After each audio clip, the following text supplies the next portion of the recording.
کہ نبی کریم صلی اللہ علیہ وآلہ وسلم کسی جنازے میں تھے اور قبر کی تیاری میں بھی دیر تھی، تو جیسے سب انتظار میں بیٹھ جاتے ہیں تو نبی پاک صلی اللہ علیہ وسلم نیچے بیٹھ گئے۔ آپ کے ہاتھ میں ایک چھڑی تھی اور آپ زمین میں جیسے آدمی کچھ سوچ رہا ہوتا ہے تو ساتھ ساتھ ایسے تو پھر آپ نے اس موقع پر ایک بات ارشاد فرمائی۔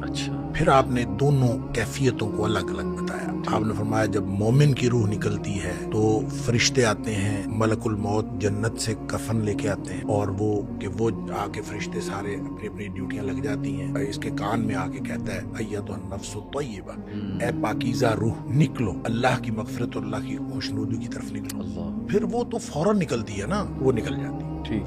تو دوسرا جو ہے جب وہ مومن کے علاوہ کافر اور منافق کی موت کے لیے جب فرشتے آتے ہیں تو نبی کریم صلی اللہ علیہ وسلم نے فرمایا وہ جہنم سے بدبودار کفن لے کے آتے ہیں۔ اب اس طرح ڈیوٹیاں لگ جاتی ہیں، سب بیٹھ جاتے ہیں، تو وہ جو ملک الموت ہے وہ اس کے کان میں آ کے کہتا ہے اے ناپاک روح باہر نکلو، اللہ کی ناراضگی اور اللہ کے غضب کی طرف نکلو، اللہ کی ناراضگی اور اللہ کا غضب تیرا انتظار۔ آپ اندازہ کریں جس کو یہ کہا جائے اور ادھر دنیا میں پڑے ہوئے اس کو یہ خبر مل جائے کہ اللہ کی ناراضگی اور اللہ کا غصہ میرا انتظار کر رہا ہے تو وہ کیوں نکلے گی؟ پھر نبی پاک صلی اللہ علیہ وسلم فرمایا فتفرق فی جسدہ، وہ پھر جسم کے اندر چھپتی پھرتی ہے، کبھی ادھر جا تو پھر فرشتے جو ہیں وہ پھر اس کو کھینچ کر نکالتے ہیں۔